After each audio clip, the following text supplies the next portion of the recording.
অসুস্থ সাংবাদিক শাহ আলমকে দেখতে ছুটে যান দৌলতপুর বিএনপি নেতাকর্মী ও সাংবাদিক সহ কর্মীরা। দৌলতপুর মানিকগঞ্জ জেলার দৌলতপুর উপজেলা প্রেস ক্লাবের সাবেক সভাপতি এবং স্থানীয় প্রবীণ সাংবাদিক মোহাম্মদ শাহ আলম বর্তমানে অসুস্থ থাকায় তার শারীরিক অবস্থার খোঁজ নিতে এবং পাশে দাঁড়াতে তার নিজ বাসভবনে ছুটে যান দৌলতপুর উপজেলা যুবদলের নেতৃবৃন্দ। অন্যদিকে সাংবাদিকরা ও সহকর্মীকে দেখতে ছুটে যান তার বাসায়। জানা যায়, গত 8ই ডিসেম্বর হঠাৎ বুকের ব্যথায় অসুস্থ হয়ে পড়লে দৌলতপুর উপজেলা স্বাস্থ্য কমপ্লেক্সে জরুরি বিভাগে নিয়ে গেলে কর্তব্যরত চিকিৎসকরা তাকে প্রায় 1 ঘন্টা পর্যবেক্ষণে রাখেন। অবস্থার অবনতি হলে তাকে জেলা সদর হাসপাতালে রেফার করা হয়। তবে সেখানে চিকিৎসা নিয়ে 9 ডিসেম্বর সন্ধ্যায় বাড়িতে আসেন।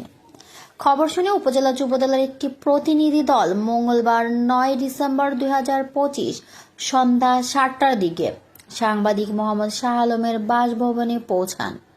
এই সময় তারা অসুস্থ শাহ আলমের স্বাস্থ্যর সার্বিক খোঁজ খবর নেন এবং তার দ্রুত আরোগ্য কামনা করেন। এই সময় উপজেলা যুবদলের সদস্য সচিব আব্দুল সালাম বলেন, সাংবাদিক মোহাম্মদ শাহ আলম সমাজের আয়না। অসুস্থ অবস্থায় তার পাশে থাকাটা আমাদের নৈতিক দায়িত্ব।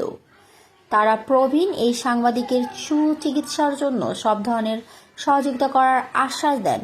এ সময় অসুস্থ সাংবাদিককে দেখতে যান দৌলতপুর উপজেলা যুবদলের সদস্য সচিব আব্দুল সালাম, সাবেক যুবদলের যুগ্ম আহ্বায়ক মোহাম্মদ জিল্লুর রহমান উজ্জ্বল, বিএনপি নেতা মোহাম্মদ ফজলুল হক, বিএনপি নেতা মোহাম্মদ বাবুল হোসেন, যুবদল নেতা নান্নু মিয়া, কলিয়া ইউনিয়ন শ্রমিক দলের সভাপতি মোহাম্মদ নুরুল ইসলাম, কলিয়া ইউনিয়ন শ্রমিক দলের সাধারণ সম্পাদক মোহাম্মদ আনোয়ার হোসেন, চকমিরপুর ইউনিয়ন যুবদলের সভাপতি মোহাম্মদ রুহুল আমিন, থানা যুবদল নেতা মোহাম্মদ রেজাউল করিম, যুবদল নেতা মোহাম্মদ আনন্দ মিয়া, যুবদল নেতা মোহাম্মদ গাজী মিয়া সহ আরও অনেকে উপস্থিত ছিলেন।